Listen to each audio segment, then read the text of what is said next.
सारी संगत को मेरा प्यार भरा नमस्कार। इसी अरदास के साथ मैं अपना सत्संग शुरू करता हूँ। मेरा बैकग्राउंड है, मैं इंजीनियरिंग बैकग्राउंड से हूँ। साइंटिफिक लॉजिकल माइंड जो कि बहुत जल्दी स्पिरिचुअल डोमेन में या उस तरह के उसमें नहीं जा पाता। नॉर्मली हम अपने आप को क्वालिफाइड कहते हैं, लेकिन मैं सोचता हूँ कि जो लोग रिलेटिवली कम क्वालिफाइड होते हैं उनका ट्रस्ट लेवल बहुत जल्दी बन जाता है, तो वो हमसे बहुत ऊंचे होते हैं स्पिरिचुअल डोमेन में। हम लोग जब तक अच्छे से लॉजिक और इसमें से पार नहीं हो जाते तो तब तक हम लोग का जो है ट्रस्ट बनता नहीं। और दूसरी बात यह है कि जब तक गुरुजी महाराज नहीं चाहें तो हम में से किसी की कोई औकात नहीं है गुरुजी के पास जाने। तो it is Guruji who decides किसको आना है, कब उन्होंने अपनी शरण में लेना है। और वो तैयार करते पहले मेरे जैसे मूर्ख को, मेरे जैसे इलिटरेट आदमी को, मेरे जैसे सो कॉल्ड लॉजिकल माइंड को पहले वो प्रिपेयर करते हैं और फिर अपने चरणों में लेते हैं। तो मेरे साथ मेरी प्रिपरेशन गुरुजी ने 2003 दिसंबर में शुरू करी। तो इट वाज लाइक दैट कि मैं एक बहुत अच्छी एक बुक ऑटोबायोग्राफी ऑफ ए योगी दिसंबर 2003 में पढ़ी। और उससे पहले अगर मेरे को कोई कहता कि ऐसे ऐसे गुरु हैं और गुरु के पास जाना है तो शायद मैं आउटराइटली मना कर देता। मेरे मदर कभी कभी किसी गुरु के पास जैसे जाते थे, मेरे को बोलते थे तो मैं उनको छोड़ आता था, और मेरे को कहते थे आ जा, तो मैं बाहर से ही आ जाता था वापस। तो ऐसा माइंडसेट था, ऐसा जो है इस तरह का माइंडसेट था। लेकिन जब गुरुजी ने प्रिपेयर करा after going through that book, तो मैं डेस्परेट हो गया कि गुरु तो होने ही चाहिए। लेकिन गुरु होने चाहिए, गुरु कहाँ से मिले, कैसे मिले? जिनके बारे में पढ़ा था वो 50 साल पहले समाधि ले चुके थे। सो गुरुजी ऐसे करके मैकेनिज्म बनाते हैं। जहां पे मैं शिफ्ट करा था सेक्टर 56 गुड़गांव में, तो वहां उस एरिया में अभी 2003 में कोई टेम्पल नहीं होता था। तो रिलीजियस तो मैं था, टेम्पल जाने का रूटीन था, शिव जी पे जल चढ़ाने का रूटीन था, पाठ पूजा का रूटीन था, वो सारे मैकेनिज्म थे। तो ऐसे सोचा कि इस एरिया में मंदिर नहीं है तो एक छोटा सा अटेम्प्ट करते हैं, एक ट्रस्ट बनाते हैं और एक छोटा सा मंदिर बना लेंगे ताकि शिव जी पे जल चढ़ाया जा सके। तो ये जनवरी में शुरू हुआ 2004 में, प्रोसेस चलता रहा, ट्रस्ट भी बन गई। तब मैं मिला कमांडर शर्मा अंकल से। कमांडर शर्मा अंकल जो कि गुरुजी के पास जाते थे पहले, तो कमांडर शर्मा अंकल ने मुझे रास्ता दिखाया। तो जब उनको पता लगा कि ऐसे ऐसे ये इस मंदिर के बारे में कोई कोशिश कर रहे हैं, तो उन्होंने हमें बोला कि अगर आप और आपके ट्रस्टीज जो अगर गुरुजी महाराज से ब्लेसिंग्स मिल जाएं तो ये आपका काम हो जाएगा। Said why not. मेरी कॉल आई थी 22 ऑफ जुलाई, लेकिन उसको सौभाग्य भी कहूंगा, और उस दिन मैं जा नहीं पाया क्योंकि तब तक गुरुजी के बारे में कुछ पता नहीं था। It happens to be my birthday. तो शर्मा अंकल को बोला, मैंने कहा एक अगले 2-3 दिन में चलेंगे, जरा आज मुझे कुछ काम वाम भी क्या था, कुछ भी नहीं था, घर में फैमिली के साथ बैठ के छोटा सा एक सेलिब्रेशन करना था। लेकिन उसके बाद मुझे पता लगा तो मैं बड़ा फील करता रहा कि I have missed the call on my birthday. Nevertheless first visit commander uncle के साथ मेरी बड़े मंदिर में हुई 25 जुलाई को। नॉन वर्किंग डे था, और बड़ा मंदिर वैसे भी वो सिर्फ मंडे को खुलता था और कुछ समय के लिए खुलता था। तो जब मंदिर के अंदर जा रहा था, कमांडर अंकल ने रास्ते में काफी सारे सत्संग सुनाए, और मुझसे सही पूछो तो अगर मैंने वो गुरुजी ने मुझे नहीं तैयार करा होता, वो बुक नहीं पढ़ी होती, तो शायद आधे रास्ते में मैं कह देता कमांडर साहब को कि चलो जी ये मुझे समझ में नहीं आती है। गुरुजी की कृपा रही, जो वो बोलते रहे मैं यस सर ये करता रहा। बड़े मंदिर भी हम पहुंच गए। जब वो मंदिर दिखाया, मंदिर तो बहुत सुंदर लगा, पर उन्होंने बताया कि ये खुलता नहीं है, खुला नहीं रहता, हफ्ते में एक बार खुलता। तो मुझे लगा ऐसा क्यों, एक तो इतना रिमोट एरिया में मंदिर, इतना दूर जाके, और संगत के लिए टोटल नहीं खुला रहता। मंदिर तो 24 घंटे खुले रहते हैं, या कुछ समय होता है बंद होने का, लेकिन ये तो हफ्ते में एक ही दिन खुलता है। तो जो सारे जो है ना वो नेगेटिव थॉट प्रोसेस और पेसिमिस्टिक क्वेश्चंस, वो सारे के सारे उस समय दिमाग में आए। फिर मैं ऐसे ही चलते चलते, जहाँ गुरुजी के नीचे गाड़ी लगती थी, तो बेसमेंट थी, तो मैंने पूछा अंकल इसमें क्या है, तो ही कुड नॉट आंसर के मुझे भी पता नहीं है। मतलब मन में सारे के सारे नेगेटिव क्वेश्चन चल रहे थे, ये ऐसा क्या है इस मंदिर में, सब ठीक है, सब चीजें सब लीगल है, कहीं कुछ दूसरा काम तो नहीं हो रहा। इतना ज्यादा ह्यूमन बीइंग्स का नेगेटिव माइंड अपने आप में फर्स्ट विजिट। और उसके बाद 25 तारीख को ही एक मदान अंकल है गुड़गांव में, उनके यहाँ एक सत्संग था, तो शर्मा अंकल वहां पे लेके गए। तो वहां जाके भी जो सबसे बढ़िया चीज ये लगी कि गुरु जी महाराज का स्वरूप वहां पे लगा हुआ था, और संगत बड़े प्यार के साथ मत्था टेक रही थी, जो आ रही थी नए, शबद कीर्तन चल रहे थे। और उसके बाद सत्संग स्टार्ट हुआ। सत्संग इज शेयरिंग ऑफ एक्सपीरियंसेस। तो कोई सुना रहा था उसकी कैंसर कैसे ठीक हुई, सॉरी, कोई बता रहा था कि उसकी फैमिली प्रॉब्लम्स कैसे रिजॉल्व हुई, किसी के बच्चों की समस्याएं कैसे ठीक हुई, किसी की फाइनेंशियल हालत कैसे ठीक हुई। तो बहुत सारे सत्संग सुनने को मिले। अभी हालांकि इतना कुछ तैयार कर रखा था गुरुजी ने, लेकिन वो नेगेटिव माइंड जो है ना शुरू में, ये बहुत ज्यादा हावी होता है। अच्छे भी लग रहे थे सब चीजें, पर मन में पीछे एक प्रश्न चिन्ह भी एक चल रहा था, जो कि मैंने कमांडर अंकल से तो नहीं बोला। वो प्रश्न चिन्ह ये लग रहा था कि ये तो ठीक है कि गुरुजी ने इसका ये ठीक करा, इसके लिए ये करा, इसके लिए ये करा, बट ये सारी चीजें सुनाने की क्या जरूरत है। इससे भी और भी एक नेगेटिव माइंडसेट उसके उसमें आया कि क्या ऐसा तो नहीं है, ये क्या गुरुजी का कोई मार्केटिंग डिपार्टमेंट तो नहीं है इन एक्शन, कि कुछ संगत के लोगों को बता दिया होगा कि इस तरह से आपने ये सब शेयरिंग करते रहना।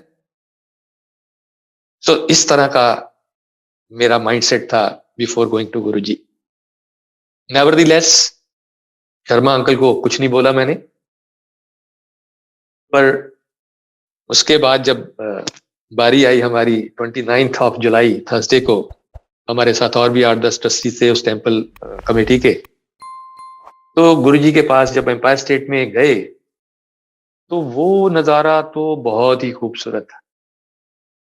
जब हम 7 बजे से थोड़ा पहले ही पहुंच गए थे, गुरुजी अभी अपने चोले में नहीं थे, गुरुजी अपने पैंट शर्ट में साइड बोर्ड पे बैठे हुए थे, एक जो एम्पायर स्टेट में किचन के साथ है। और जैसे हम लोग एंटर करे लाइन लगा के, तो गुरुजी ने इतने प्रेम के साथ देखा, इतने प्रेम के साथ देखा, कि वो नजरे इनायत जो गुरुजी की, वो आज भी मेमोरी में फ्रेश है। ऐसे ऐसे लग रहा था जैसे कि वो टेलीपैथिकली ये आवाज आ रही हो कि हाँ आ गए, जैसे कि बहुत जन्मों का नाता होता है और आप जब मिलते हैं तो कुछ उस तरह वाली फीलिंग फर्स्ट गुरुजी के जब दर्शन किए तो वैसे वाली आई। एनीवे हम लोग बैठे, उसके बाद गुरुजी अपना चोला पहन के जब आते हैं सिंहासन पे, तो गुरुजी महाराज आए, शब्द कीर्तन चल रहा था, बहुत ही डिसिप्लिन प्लेस, इतना ज्यादा डिसिप्लिन के मतलब पिन ड्रॉप साइलेंस, अदरवाइज शब्द कीर्तन के अलावा अगर अगर सेवादार चाय प्रसाद देने के बाद अगर गिलास उठा रहे हैं और गलती से भी एक गिलास दूसरे के साथ हल्का सा भी टच कर गया है, तो उसकी भी आवाज आती थी। इतना बढ़िया इन्वायरमेंट, इतना नीट एंड क्लीन, और इतने सुंदर शब्द चलते हुए देखे तो मन बहुत प्रसन्न हुआ, वेरी हैप्पी टू सी। वो तो मुझे बाद में पता लगा कि गुरुजी तो कई बार 6-6 महीने साल-साल बात ही नहीं करते, और गुरुजी कोई प्रवचन नहीं देते और कोई बात नहीं करते हैं। बट गुरुजी की कृपा है कि पहले ही दिन उन्होंने बात भी करी। कमांडर शर्मा ने हमें ये बोला, ये गुरुजी पंजाब से हैं और पंजाबी बोलते हैं, एंड मैं भी परचांस पंजाब से हूँ, तो इसलिए इन्वायरमेंट तो मेरे को इतना अच्छा लगा कि मुझे पंजाब आउट ऑफ पंजाब मिल गया, गुड़गांव में मुझे पंजाब मिल गया। तो टू दैट एक्सटेंट के जब लंगर प्रसाद चल रहा था और उसके बाद इन्वायरमेंट ऐसे वाला था कि अचानक से जैसे वो पंजाबी फोक सॉन्ग शुरू हो गए, तो मैं शर्मा जी की तरफ देखा, वो जो डीजे अंकल पीछे बैठे स्टीरियो सिस्टम के पास बैठे थे, उधर देखा। मैंने कहा ये क्या है, इनके इनसे गलती से कोई कैसेट दूसरा लग गया लगता है शब्द कीर्तन की जगह। बट वो चल रहे हैं और इसके बाद एक चल रहा है, उसके बाद दूसरा चल रहा है। Then Sharma uncle told me कि ये गुरुजी का जो फिलॉसफी है, उनको मालूम है कि इससे ज्यादा आप शब्द नहीं सुन पाएंगे। गुरुजी रसिक बैरागी, गुरुजी हमें हिमालय पर्वत पे भेजने के लिए नहीं आए कि वहां जाके बैठ के समाधि लगाओ। अपने परिवार में रहते हुए, अपनी अपनी रिस्पॉन्सिबिलिटीज पूरी करते हुए, ये सब करते हुए जब आप ये करते हैं और उसके बाद enjoy your life, I was very happy, बहुत ही अच्छा लगा। और जब आज्ञा लेते समय गुरुजी से बात करी, उनसे अपना पर्पस बताया कि गुरुजी हमारे आने का ये पर्पस था, तो गुरुजी सेड ब्लेस्ड। अब उनका ये ब्लेस्ड कह देना, ऑनेस्टली स्पीकिंग उस समय उतना समझ में नहीं आया, लेकिन जैसे ही एम्पायर स्टेट से बाहर हम आए और शर्मा अंकल भी बाहर आए, तो शर्मा अंकल वाज ओवरजॉयस्ड।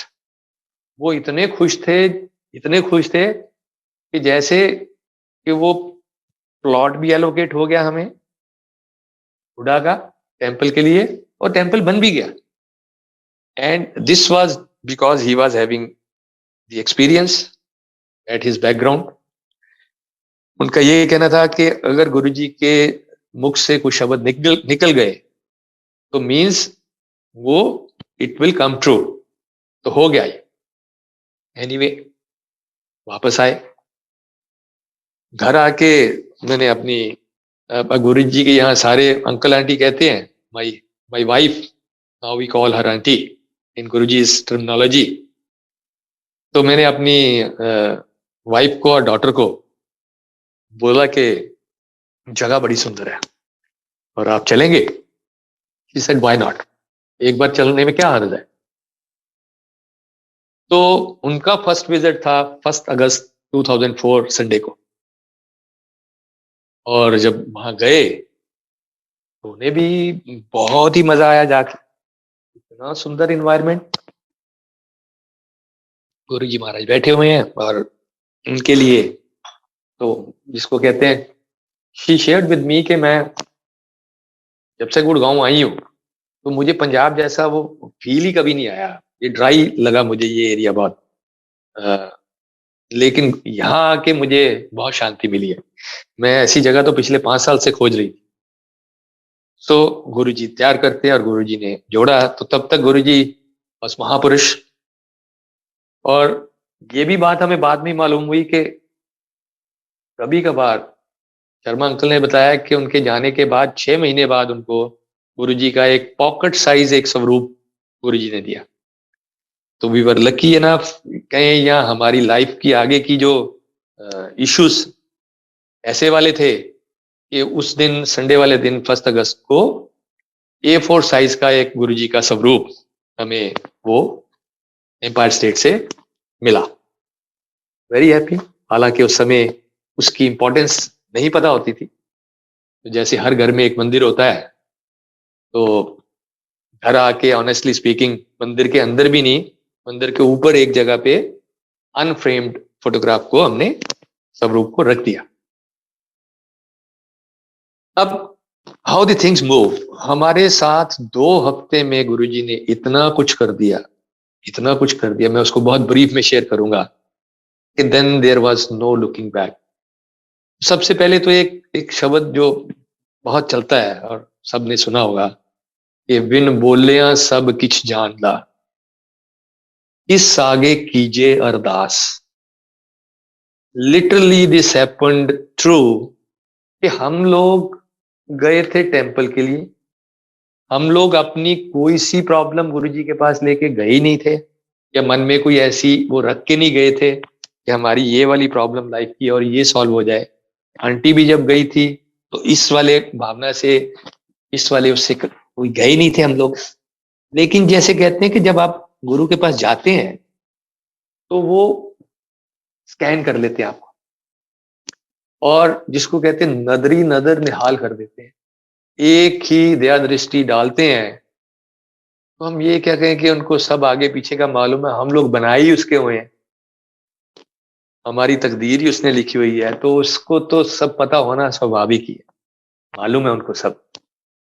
तो फर्स्ट डे जब हम गए और ये हमें स्वरूप भी मिल गया, तो उसके 3 दिन बाद, 2 दिन बाद ऐसा घटनाक्रम हुआ कि मेरे आंटी की बहुत एक सीवियर पेन शुरू हुई रात को। अब हमारी हिस्ट्री ऐसी थी medical, my aunty was having a gynaecological problem. वो उनको एंड्रोमेट्रियोसिस था, जो कि हमारे गुरुजी के पास जाने से 7-8 साल पहले तक वो प्रॉब्लम उनकी चल रही थी। और 2003 में काफी सफर करने के बाद उस प्रॉब्लम से उनकी सर्जरी करवा दी थी। तो सर्जरी कराने के बाद भी महीना, 2 महीने, 3 महीने तो कुछ आराम रहा, लेकिन उसके बाद फिर वही पेन ऑफ एंड ऑन आती जाती रहती थी। कभी हम होम्योपैथी, कभी एलोपैथी, कभी आयुर्वेदी, हम पैथी शिफ्ट करते रहते थे, एक से दूसरी, दूसरी से तीसरी और फिर पहली, बट सोल्यूशन नहीं था। सारे टेस्ट भी कराते थे। इवन गुरुजी के पास जाने से पहले भी मुझे याद है कि अराउंड अ वीक बैक यहाँ पे उमकल हॉस्पिटल में इनका एक अल्ट्रासाउंड करवाया था हमने, सब ठीक, कोई प्रॉब्लम नहीं, लेकिन डॉक्टर्स को ये नहीं पता कि ये पेन क्यों हो रही है। तो गुरुजी के पास जाने के तीसरे दिन के बाद इतनी सीवियर पेन कि आंटी ये कह रही थी, आप तो कहते थे कि गुरुजी का स्वरूप घर आ जाए तो कल्याण हो जाता है, मेरे साथ क्या हो रहा है। एनीवे, सुबह हम उठे, दिल्ली के लिए रश करे, और गुरुजी का स्वरूप भी साथ ले लिया मैंने। रास्ते में उसको फ्रेम करने के लिए दे दिया जहां डॉक्टर के पास जाना था, ताकि वापसी पे ले लेंगे। डॉक्टर के पास गए, ये वही डॉक्टर थे जिन्होंने इनकी सर्जरी रिकमेंड करी थी। डॉक्टर साहब से बात करी सॉरी, तो उन्होंने कहा अभी हमने तब भी ये सारी रिपोर्ट्स देखी थी और उन्होंने उस समय कोई नेगेटिव रिमार्क नहीं दिया था, लेकिन इस बार रिपोर्ट्स देखने के बाद ये सेट के ये जो है, इनकी एक ओवरी के बारे में कुछ गोलमोल लिखा हुआ है, क्लैरिटी नहीं है। मैंने कहा डॉक्टर साहब आपने पहले तो बोला था सब ठीक है। एनीवे, तो मैंने कहा कुछ भी करें, इनकी जो भी टेस्ट कराने, मुझे आज इसका हल चाहिए, व्हाट इज द प्रॉब्लम। तो ये बैटरी ऑफ टेस्ट हुए और उसके बाद वहां से क्लैरिटी हो गई कि इनकी एक ओवरी का कुछ पोर्शन अभी भी अंदर था, और उसके आसपास एक बहुत मोटा मांस बना हुआ था, किडनी डबल दी साइज थी, स्वलन होके। और उसी समय डॉक्टर ने ये बोला कि इनकी एक सर्जरी और रिक्वायर्ड है और वो अर्जेंटली करनी पड़ेगी। Anyway, we were lined up for another surgery. अब हम लोग जब निकल रहे थे हॉस्पिटल जाने के लिए रात को, तो रास्ते में एम्पायर स्टेट पड़ता है। मैंने बोला कि उस समय हमें प्रोटोकॉल्स भी क्लियर नहीं थे कि गुरुजी के पास जाने का एक प्रोटोकॉल है, इतने बजे जाते हैं, लंगर के बाद फिर जिसको गुरुजी रोकते हैं उसी को बिठाते हैं, and you cannot just walk in. मैं गया तो मन में यही था 2 मिनट में हम मत्था टेक के आ जाएंगे। जाके अभी बैठे हैं तो 2-3 मिनट बाद गुरुजी ने ऐसे इशारा करा हाथ से। तब तक मुझे समझ आ गई थी कि ये कई बार तो गुरुजी सालों साल बात नहीं करते, मैं तो बहुत नया हूं।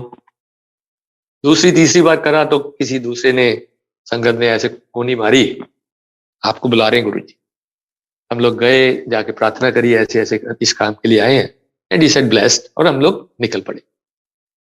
अब वहां जाके फिर 2-3 दिन जितने भी वो लगने थे, वो कुछ इनिशियल मेडिसिन चली, टेस्ट चले, और डॉक्टर ने ये बोला कि आपका यहाँ पे सर्जरी नहीं होगी, आपकी सर्जरी अपोलो में होगी, क्योंकि ये कॉम्प्लेक्स सर्जरी है बहुत।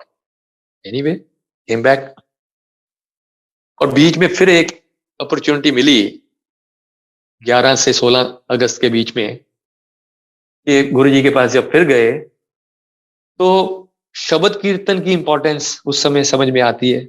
लाइफ में जब कोई प्रॉब्लम आती है, तो स्पिरिचुअली कितने उस समय ऊंचे उठाने की प्लानिंग होती है गुरु जी की, वो समझ में आती है। गुरबानी से आपको अपने क्वेश्चंस का आंसर कैसे मिलता है, वो समझ में आती है। तो उस दिन जो है, मेरी आंटी बता रही है कि मेरे को गुरुजी के अलावा पूरे उसमें हॉल में कोई नजर नहीं आ रहा, सिर्फ गुरुजी। और शब्द उसमें उस दिन जो बहुत सुंदर चला, वो आज भी याद रहता है। एको नाम ते आए मन मेरे, कारज तेरा होवे पूरा। तो ये सुनने के बाद आंटी ने मन ही मन गुरुजी से प्रार्थना कर दी, जाके फिजिकल फॉर्मेट में सीधी नहीं, कि गुरुजी पिछले साल भी सर्जरी हुई थी और 6 महीने बहुत तकलीफ रहती है, काइंडली इसे मेडिसिन से ठीक कर दें। Anyway, we came back. आज तो पूरे दुनिया में इतने सत्संग होते हैं, मतलब कई बार तो एनसीआर में या कोरोना से पहले तो 10-10, 15-15, 20-20 सत्संग भी होते थे एक दिन। उस समय जो है, गुरुजी की आज्ञा से गुड़गांव में सत्संग होता था सिर्फ महीने में एक। और 15 अगस्त 2004 को गुरुजी की आज्ञा से एक सत्संग और गुरुजी ने आज्ञा दी करने के लिए भाटिया आंटी को। और जब हमारे पास इनविटेशन आया, तो मैं आंटी से पूछा चलना है, तो शी सेड के नहीं, आप जाओ। क्योंकि मैं, ऐसा नहीं है कि गुरुजी महापुरुष नहीं है, लेकिन मेरी किस्मत ही खराब होगी। अब मेरी तो सर्जरी लाइंड अप हो गई है, तो आप चले जाओ। तो आई वेंट। तो वहां पे जो पहला सत्संग जो है वो शेयर करा, एक ढिल्लो आंटी थी, अराउंड 29 ईयर ओल्ड, और उनका सत्संग जो था वो ओवेरियन सिस्ट पे था। ओवेरियन सिस्ट के लिए उनकी सर्जरी के लिए लाइंड अप थे, किसी वजह से रुकी सर्जरी। और जब दोबारा 3-4 दिन बाद गए सर्जरी के लिए, तो डॉक्टर्स कहते हैं कि नहीं, नो सर्जरी इज रिक्वायर्ड, आपके सिस्ट क्लियर हो गया, बस्ट हो गया, नथिंग इज रिक्वायर्ड। तो जैसे गुरुजी मेरे को एक डायरेक्शन दे रहे हो, तो ये 15 अगस्त की ये डायरेक्शन लेके जब घर आया, तो 16 को हम लोग एक और ऑल्टरनेट ओपिनियन के लिए गए। अब जब डॉक्टर साहब ने रिपोर्ट्स देखी, तो वो वही पुराने सारे वर्ड्स उन्होंने बोले, सर्जरी इज ए मस्ट, नहीं तो ये डैमेज हो जाएगा, ये हो जाएगा, ये प्रॉब्लम आ जाएगी। मैंने डॉक्टर साहब को बोला, मैंने कहा एक काम कर सकते हैं, हम एक अल्ट्रासाउंड और ले लें, क्योंकि मुझे पता नहीं क्यों लग रहा है कि पिछले 10 दिन में कोई चेंज आई हो। She said why not. तो एक अल्ट्रासाउंड वहां निकाला गया 16 अगस्त को, और उस अल्ट्रासाउंड को देखने के बाद मुझे क्लैरिटी हुई कि जो उनका इतना बड़ा मास बना हुआ था, वो 70% रिड्यूस हो गया था वॉल्यूमेट्रिक। इनकी kidney was back to normal size. और जब डॉक्टर साहब ने वो रिपोर्ट्स देखी, तो शी सेड कि this can be handled with medicine, surgery is not required. Same exact same word जो आंटी ने गुरुजी के दरबार में बैठ के गुरुजी से मन ही मन मांगे थे, मन ही मन, तो गुरुजी ने उसको कैसे पूरा करा। तो 2004 और आज हम 2022 में आ गए हैं, वहां से लेके आज तक।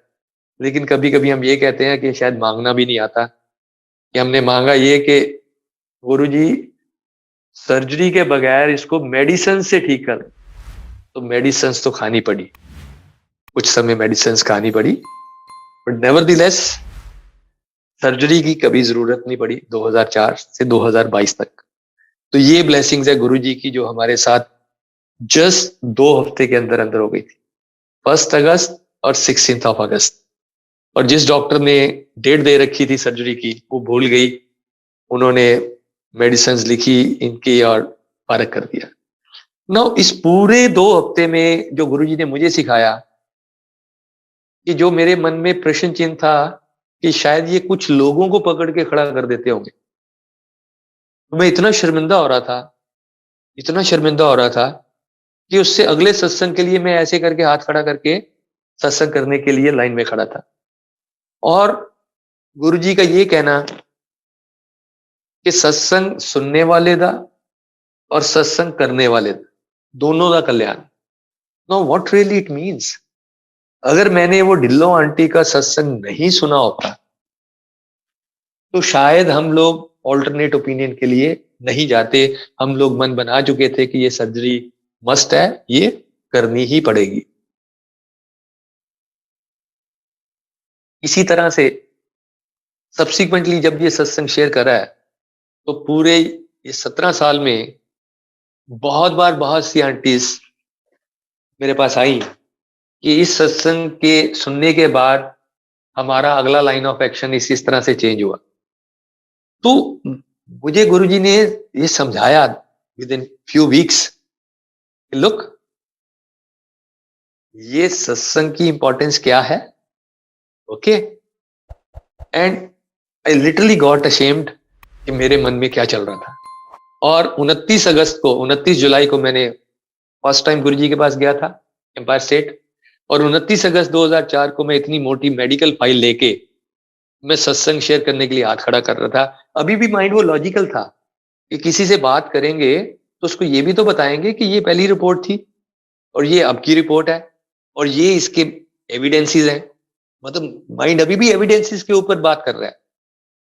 तो ये ब्लेसिंग गुरुजी की होने के बाद तो फिर जिसको कहते हैं ना नो लुकिंग बैक, गुरुजी ने पीछे मुड़ के नहीं देखने दिया। उसके बाद गुरुजी ने इसके बाद फैमिली को, एक्सटेंडेड फैमिली को, पेरेंट्स को, फ्रेंड्स को, मतलब हमारे पास कोई बात ही नहीं होती थी और करने के लिए except to talk about Guruji, to talk about his blessings.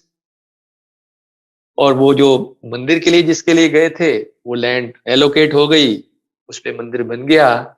मंदिर वाले फ्रेंड्स मेरे से नाराज रहते थे क्योंकि मंदिर नहीं जा पा रहा था मैं। तो मुझसे कहते थे कोई नाराजगी है? मैंने कहा नहीं भैया, नाराजगी कोई नहीं है। जो मेरी रेस थी, जो मेरी एक वो तलाश होती है गॉड को फाइंड करने की, वो गुरुजी के पास जाने के बाद उनकी कृपा से मेरी वो तलाश खत्म हो गई। मैंने भगवान को अपने सामने बैठा हुआ देख लिया है। सो गुरुजी ने इस तरह से ब्लेसिंग्स दी, इस तरह से ब्लेसिंग्स दी कि जिसका कि कोई बयान करना बहुत मुश्किल है। कभी कभी हम बात करते हैं कि हम गुरुजी के बारे में कोई बात करें तो ये तो वर्ड ही ऐसा है, go and row from darkness to light, अंधकार से उजाले की तरफ ले आने वाले को हम गुरुजी कहते हैं। और हम जब सत्संग की बात करते हैं और सत्संग की इंपॉर्टेंस की बात करते हैं, पहले पहले मुझे लगता था सत्संग के लिए कहीं लेके जा रहे हैं तो वहां कीर्तन हो रहा होगा, और ये शेयरिंग वाला ये कॉन्सेप्ट गुरुजी का, गुरुजी का सत्संग, सत मीन्स ट्रुथ और संग मीन्स कंपनी। आप ऐसे लोगों की कंपनी में हो जो कि ट्रुथफुल है और अपनी शेयरिंग जो है वो ट्रुथफुलनेस के साथ कर रहे हैं। यहाँ पे कोई स्टोरीज बना के नहीं उसको हमें बता रहा, जो अपने लाइफ के एक्सपीरियंसेस है, जो जो उन्होंने गुरुजी के पास जाने के बाद जो जो ब्लेसिंग्स उन्हें मिली है उसकी शेयरिंग कर रहा है। तो दैट इज सत्संग। और जो गुरुजी का ये कहना कि सत्संग करने वाले और सत्संग सुनने वाले दोनों का कल्याण, तो आज भी अगर जैसे मैं ये सत्संग 17 साल 18 साल आज मान लेते 17.5 साल बाद भी शेयर कर रहा हूं, तो I am reliving all those moments. मैं वो सारी ब्लेसिंग्स को जी रहा हूं वापस, उस सारे समय को मैं याद कर रहा हूं, उसको लिव कर रहा हूं। अदरवाइज तो आदमी इतनी जल्दी भूलता है, ब्लेसिंग्स को इतनी जल्दी भूलता है। तो ये गुरुजी का तरीका है उनके साथ अपने आप को जोड़े रखने का, कि हम लोग उनके साथ जुड़े रहें। जब हम उनकी ब्लेसिंग्स की चर्चा करते हैं तो हम वो सारा टाइम याद करते हैं कि हम कितनी बड़ी मुसीबत में थे, कितनी बड़ी प्रॉब्लम में से गुरुजी ने कैसे ऐसे एक ही झटके में निकाला। So that is a wonderful process. तो गुरु जी के बारे में जैसे मैंने बात करना तो बहुत ही डिफिकल्ट, मतलब हम में से किसी की कोई औकात नहीं है कि हम गुरु जी के बारे में कोई बात कर पाए। वो शब्द बड़ा ही अप्रोप्रिएट है, इसको कहते हैं ना कि अगम अगोचरा तेरा अंत ना पाया। आपका अंत कौन पा सकता है? क्या बयान कर सकते हैं हम आपके बारे में? हमें जो जाके, जैसे मैंने बोला कि पहले दिन का वो दर्शन नहीं भूलता, वो गुरबानी में आता है, ये भी बड़ा सुंदर शब्द है, अति सुंदर मनमोहन प्यारे। तो इतने सुंदर गुरु जी, इतने, मतलब क्या कहते हैं, मैग्नेट की तरह उनकी खींच, और ये पर्सनैलिटी, ये नूर झलकना उनके वहां से बयान से बिल्कुल बाहर है। बयान से, बयान करके हम उसको नहीं एक्सप्रेस नहीं कर सकते। और जब हम शब्द सुनते हैं ना, वो गुरु बिन घोर अंधार, गुरु बिन समझ ना आवे। तो जब तक गुरु नहीं समझाते अपने बारे में, तो मेरे जैसे मूर्खों को तो वही लगता है, जैसे मैंने बताया अपना एक्सपीरियंस, कि जब मैं शुरू में गया तो मेरी क्या सोच थी, लेकिन जब गुरु ने अपनी दया दृष्टि, अपनी कृपा दृष्टि, अपनी नजर, मेहर, इसकी नजर मारी, तो हमें समझ आनी शुरू हुई कि गुरु क्या है। तो वहां तो गुरु जी के पास तो हमेशा गुरु जी भी कहते थे कि इतने सब प्रैक्टिकल है। गुरु जी प्रैक्टिकल करके दिखाते थे चीजें सारी। प्रैक्टिकल, जैसे इंजीनियरिंग बैकग्राउंड से हूं तो हम एक थ्योरी की बात करते हैं और एक प्रैक्टिकल की बात करते हैं। तो हमारे पास बहुत सारे ग्रंथ हैं, बहुत सारे स्क्रिप्चर्स हैं, हमारे पास रिलीजियस मटेरियल हमारे पास बहुत है। लेकिन कई बार क्या होता है कि हम सिर्फ उस रिलीजियस, जो भी हमारे पास ग्रंथ है, वहां सिर्फ मत्था टेक के ही हम काम चलाते हैं, और शायद तब कहते हैं कि ये काम हो गया हमारा। गुरु जी ने उसके अंदर क्या है, वो जैसे प्रिंसिपल बैठ के बच्चों को सिखाता है ना, तो जब उनकी क्लास लगी होती थी इन ड्रॉप साइलेंस में, और गुरु जी सामने बैठे होते थे, और उस समय वो जो गुरबानी सुनाते थे, तो उसका जो आनंद था उसका तो कोई बयान ही नहीं कर सकता। कभी कभी कोई संगत पूछ लेती थी गुरु जी से कि गुरु जी ये पंजाबी पीछे चल रही है, मुझे पंजाबी आती नहीं है, मुझे समझ नहीं आ रहा। गुरु जी कई बार कहते थे, तेनू समझन नू किन्ने क्या है, सुन। और मैंने ये देखा है कि सुन सुन के, और जब गुरु जी नजर कर देते थे, तो मैं कई ऐसे बंगालीज को, कई ऐसे दूसरे स्टेट्स के लोग जो कि नॉन पंजाबी हैं, मैं उनको वो शब्द गाता हुआ, या उनको शब्द का मतलब जब कभी बैठते हैं, तो प्रोबेबली उनको मेरे जैसे एक पंजाबी से ज्यादा बढ़िया पता होता है उस शब्द का मतलब क्या है। तो ये गुरुजी की जो है ना प्रैक्टिकल वर्कशॉप ऑफ स्पिरिचुअलिज्म, क्या पढ़ाना है। और ये मान के चलें कि जो मेडिटेशन है, मतलब मेडिटेशन मैंने वहां देखा कि अदरवाइज बाहर कई जगह 6-6 महीने के ट्रेनिंग प्रोग्राम होते हैं, कि किसी जगह 3 महीने का होता है, मेडिटेशन सिखाई जाती है। वहां मैंने देखा, मिला जब लोगों से, कभी मैं पूछ लेता था आपने कोई मेडिटेशन का प्रोग्राम किया है, कोई क्लास लगाई है ना। मतलब गुरु जी के चरणों में बैठ के, और गुरु जी एक नजर प्रेम की मारे उनके ऊपर, और इस कदर उनकी समाधि लगी होती थी, इस कदर चेहरे पे संगत के नूर होता था, इस कदर वो ब्लेस्ड होते थे, और आंख नहीं खुलती थी 2-2 घंटे लोगों की। So that was a wonderful process. तो गुरु जी के वहां पे उनको मेडिटेशन कैसे कराई उन्होंने। और एक और बड़ी वो बढ़िया चीज थी कि गुरु जी प्रवचन कोई नहीं करते।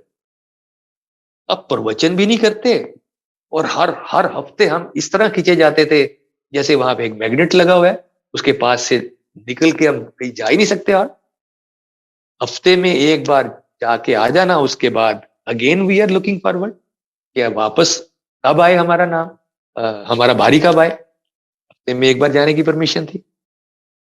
तो कोई आपसे बात नहीं हो रही, कोई आपके साथ प्रवचन नहीं हो रहा, शब्द कीर्तन से आपको वो मंत्रमुग्ध कर रहे हैं, नदरी नदर निहाल कर रहे हैं। और संगत वहां देखते थे, तो संगत का कंपोजिशन देखते हैं ना, तो अदरवाइज कई बार ऐसा लगता है जैसे मैंने पहले बोला कि हम जिनको इलिटरेट कहते हैं वो शायद बहुत लिटरेट है, क्योंकि वो बहुत जल्दी विश्वास कर लेते हैं। और हमारे जैसे मूर्ख जो हैं, जो अपने आप को क्वालिफाइड कहते हैं, तो वो तो विश्वास बहुत मुश्किल से करते हैं।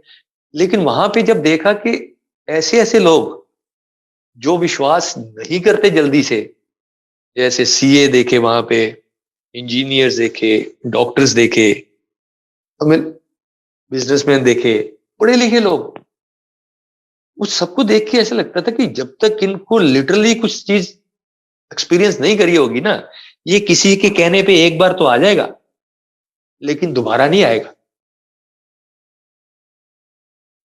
दोबारा ये तभी आएगा जब इसको खुद कोई चीज समझ में आ गई। तो वो देख के बड़ा अच्छा लगता था।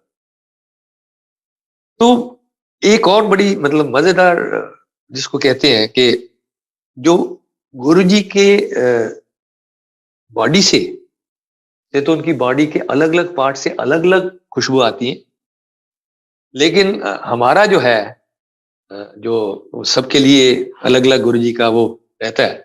आई एम नॉट क्लेमिंग कि मैं गुरुजी के साथ साथ रहते थे, और मेरी जब 3 साल गुरुजी के साथ फिजिकल फॉर्म में रहे तो मेरी 4 बार या 6 बार बात हुई होगी गुरुजी से, राइट। लेकिन कुछ ऐसे ब्लेस्ड लोग भी थे कि जिनको गुरुजी ने अपने डिफरेंट पार्ट से अलग अलग खुशबू भी सुंघाई है। लेकिन हमारे हम बहुत ब्लेस्ड मानते हैं कि जब गुरुजी के चरणों में माथा टेकते थे तो एक बड़ी गुलाबों की एक खुशबू होती थी।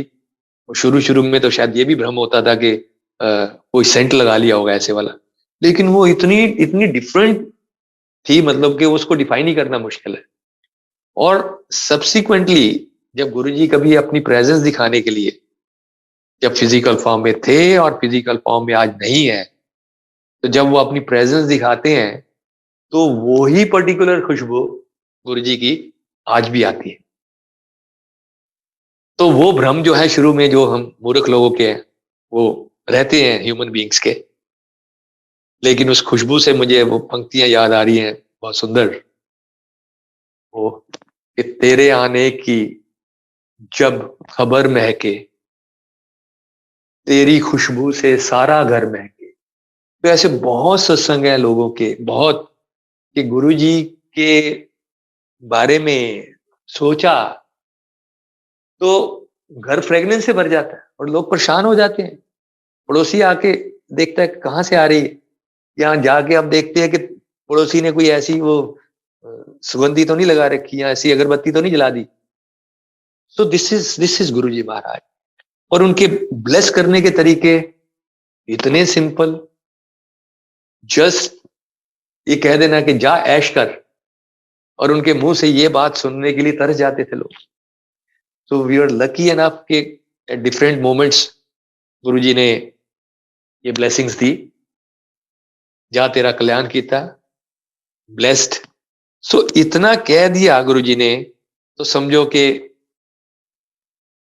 मतलब आपकी लाइफ चेंज हो जाती है। अब कुछ ऐसी ऐसी गुरुजी की ये ब्लेसिंग्स हैं जो कि कई बार 17-17 साल बाद, 18-18 साल बाद समझ में आती। आई जस्ट को रिलेट में कुछ छोटे छोटे सत्संग में शेयर करूंगा कि गुरुजी के इस वर्ड के कहने के बाद लाइफ जितनी मर्जी रोलर कोस्टर की तरह चले, जितने मर्जी ऊंच नीच आए, लेकिन जब उन्होंने कह दिया जाए ऐश कर, तो फिर ऐश ही करते हैं, ऐश ही करते हैं। और इतनी सिंपल फिलॉसफी गुरुजी की, गुरुजी का ये कहना, वो जो एबीसी है गुरुजी की, ये एबीसी नहीं करनी है, ये वाली क्या नहीं करनी, किसी को अब्यूज नहीं करना, किसी को ब्लेम नहीं करना, और किसी को क्रिटिसाइज नहीं करना। ये इतनी सिंपल चीजें हैं तीन, कि इसको पकड़ने के बाद जिंदगी एकदम से डिफरेंट ही हो जाती है। इंप्लीमेंट करना मुश्किल है, लेकिन गुरु के शब्द हैं ये। और गुरु जी का इतनी simple philosophy general Kapoor uncle ने शेयर करी थी कि ऐसे एक दिन रात को रुके हुए थे, तो तब उन्होंने उनसे पूछा कि जनरल साहब आपने धर्म के बारे में क्या क्या पढ़ा है, एंड सो फोर्थ करने के बाद लास्ट में गुरुजी ने कुछ लाइनें बोली हर एक रिलीजन से उसी भाषा में, और जब पूछा कि समझ आया, जनरल साहब कहते नहीं। He said, मैंने कुछ कॉम्प्लेक्स नहीं कहा, मैंने ये कहा है कि किसी का बुरा नहीं करो, जिसका भला हो सके उसका भला कर लो। अब मैं, इतनी सिंपल सी बात, किसी का बुरा नहीं करो, अगर अगर किसी का भला नहीं कर सकते तो बुरा नहीं करो, और जिसका भला कर सकते हो उसका भला करो। तो वो लाइनें याद आ जाती हैं कि किसी की मुस्कुराहटों पे हो निसार, किसी का दर्द मिल सके तो ले उधार, किसी के वास्ते हो तेरे दिल में प्यार, जीना इसी का नाम है। Guruji was not making another religion. ये कोई डिफरेंट एक सेक्ट नहीं है, ये एक एक डिफरेंट तरह का धर्म नहीं है। गुरुजी तो वे ऑफ लाइफ, अपनी लाइफ को पीसफुली कैसे जीना है। और गुरुजी के पास मैंने हर सेक्ट से आते हुए लोग देखे, हिंदू, मुस्लिम, सिख, ईसाई। और एक जो बड़ा सुंदर सा एक शब्द है, जो कि उसको मैंने उसकी प्रैक्टिकल वहां पे इम्प्लीमेंटेशन देखी। वो शब्द है कि अव्वल अल्लाह नूर पाया, कुदरत के सब बंदे, एक नूर ते सब जग उपजया, कौन भले कौन मंदे। तो गुरुजी का ये वाला जो शब्द है, जब इसकी इम्प्लीमेंटेशन कैसे थी कि 4 लोगों को एक ही थाली में लंगर कराना, वो किस जाति से है, किस धर्म से है, किस फाइनेंशियल स्टेटस से है, कौन ऊंच है कौन नीच है, शेर और बकरी को एक ही घाट पे पानी पिलाना। तो ये तो गुरुजी सामने बैठा के ये कराते थे। और एक इंसिडेंस मुझे याद है, प्रणब मुखर्जी साहब उस समय डिफेंस मिनिस्टर हुआ करते थे। I have seen with my own eyes. और ऐसा नहीं था कि कभी कोई मिनिस्टर आ जाए या कोई इस तरह से लोग आ जाए तो गुरुजी उनको अलग से अटेंड करते थे ना। गुरुजी अपने सिंहासन पे होते थे और वो नीचे आके संगत के पास वैसे ही बैठते थे। तो प्रणब मुखर्जी साहब और उनके सामने एक जलवाई टावर से एक रिटायर्ड फौजी, जिसको बोलते हैं कि लोएस्ट रैंक ऑफ दी फौजी, और डिफेंस मिनिस्टर, इन दोनों को एक ही थाली में लंगर करते हुए देखा हमने सामने बैठ के। So amazing. गुरुजी का जो है वो लाइफ जीने का, लाइफ को सिंपल रखने का वो तरीके ऐसे ऐसे वाले बता गए हैं, जिसको तो उसको उसको उनका कहना था कि ये प्रैक्टिकल प्रैक्टिकल वर्कशॉप है, इतने सारा प्रैक्टिकल होता है। तो जो जो चीजें हम देखते हैं वाणी में है, तो वो हमने वहां प्रैक्टिकली गुरुजी को इंप्लीमेंट करवाते हुए देखी। That was amazing.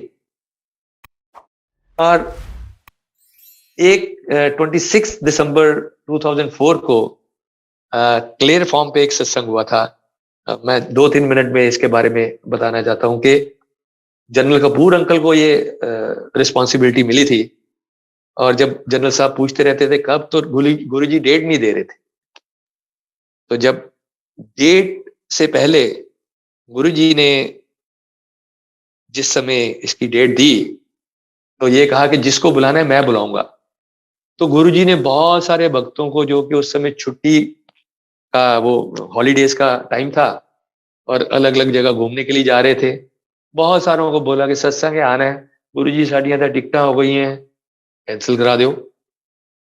So that was the day जब कि सुनामी आया था, और उसमें से बहुत सारे लोग जो है उन्हीं डेस्टिनेशंस पे जाने वाले थे। तो गुरुजी इस तरह से नहीं कहते कि उस दिन वहां मत जाओ, वहां सुनामी आने वाला है ना। सबको रोक के अपने पास अपने चरणों में बिठा लिया और कल्याण कर दिया। And that was another day जब गुरुजी से बात हुई उस दिन भी, तो अगेन उन्होंने कहा कि मैं आंटी को लेके गया फिर से कुछ कहने के लिए। गुरुजी का ये कहना था, आई हैव ऑलरेडी ब्लेस्ड हर। हमें कई बार नहीं समझ में आती ना, जा ऐश कर। तो जा ऐश कर की जो मैं आज आज की तारीख में मैं उसको कोरिलेट करता हूँ, ये 26 दिसंबर 2004 और अभी 26 दिसंबर 2021, कैसे डेट्स कनेक्टेड होती हैं कि उस समय की ब्लेसिंग आज भी वैसे चल रही है। और मेरे लिए ये डेट क्यों इंपॉर्टेंट है, मैं इसका जिक्र करना चाहता हूँ। 2014 में मैंने कुछ प्रॉपर्टीज ली थी, उसके बाद 15 में भी ली एक बिल्डर के पास, ठीक ठाक चल रहा था। उसके बाद स्लम्प आया, उसके बाद ऐसी स्थिति आ गई कि बिल्डर जो है वो नजर आना खत्म हो गया, नजर नहीं आ रहे थे, और ये कंपनी लिक्विडेशन के लिए चली गई। और लिक्विडेशन में जब गई है तो ये मार्च से प्रोसेस शुरू हुआ था इस 21 में, 2021 में, और मेरी जितनी भी हार्ड एंड मनी है वो सब इसके अंदर लगी थी। तो गुरुजी की कृपा से ये 26 दिसंबर 2021 को इसका फैसला हुआ, जिसमें कि एक और जो है प्लेयर जो है रियल एस्टेट के, वो इस पर्टिकुलर कंपनी को लेने के लिए तैयार हो गए हैं, and they will be delivering our houses. अब देखो कि जो वो शब्द बहुत रेलिवेंट हो जाता है, जिसको कहते हैं ना, नानक चिंता मत करो, चिंता तिस्ती है। तो गुरुजी ने बहुत बहुत बार ये सुनाया और बहुत बार प्रैक्टिकली उसमें से गुजारा। और अगर मैं कहूं कि मैं चिंता नहीं करी ना, ये गुरुजी की ब्लेसिंग्स हैं कि उन्होंने मुझे चिंता करने नहीं दी। वो उनकी दया दृष्टि है। मतलब ये पूरे ड्यूरेशन में 14 से लेके 21 तक 7 साल, जो कि प्रॉपर्टी मेरे पास 2015-16 में बन के तैयार होके आ जानी थी, नहीं आई तो नहीं आए। जो भी करेंगे गुरुजी ठीक ही करेंगे, जो भी उनका फैसला है, जिसको कहते हैं ना, वो धीरे धीरे वो सिखाते हैं हमें, ज्यो ज्यो तेरा हुक्म तिमे तिमे होना। तो ये सारी चीजें कैसे कैसे वो हमें सिखाते हैं। लाइफ में बहुत सारे इंसिडेंट्स हैं जो उन शब्दों के साथ जो है जुड़े हुए हैं। गुरुजी ने ऐसी ऐसी वाणी सुनाई है, और फिर उसको लाइफ के अंदर उन्हीं की कृपा से वो उसकी इम्प्लीमेंटेशन कराई है। हमारी औकात किसी की भी कोई नहीं है। सो आई एम अगेन सेइंग, ये हमारे गुरुजी की कृपा है। तो ये मैं बता रहा था कि किसी चीज का आपको ब्लेसिंग्स का, और जब ये डेट आई थी फाइनल वोटिंग की, तो मेरे कुछ मित्र थे तो वो बात कह रहे थे कि ऐसा प्रॉब्लम आएगा, ये आएगा। तो ऐसे ही पता नहीं मुझे क्यों नजर आ रहा था, मैंने कहा नहीं, जो डेट है ना, इस डेट में ये फैसला होके बाहर आ जाएगा। 26 दिसंबर है और गुरुजी का ब्लेस्ड डे है। गुरुजी ने ब्लेसिंग्स ये 17 साल पहले दे दी हुई है। तो मैंने उनके साथ कुछ सत्संग शेयर करा, आई वॉज वेरी हैप्पी। तो मतलब ध्यान से ही बाहर है सारा का सारा है। और कुछ किसी चीजों का, जैसे मैं कहता हूं कि किसी चीज का आपको 10 साल बाद पता लगता है, 11 साल बाद पता लगता है। तो जैसे मैं जिक्र कर रहा था, रसिक बैरागी गुरु, मतलब जब से गुरु जी के पास गए, हमने कभी भी 31st जो है वो कहीं और नहीं मनाया। लिविंग असाइड ये कोरोना आ गया और ये इस समय मजबूरी है। I am very thankful to Guru ji कि आज 1 जनवरी वो इस तरह से संगत के साथ सत्संग शेयर करा के, और मैं सारे पुरानी मेमोरीज को रीलिव कर रहा हूँ।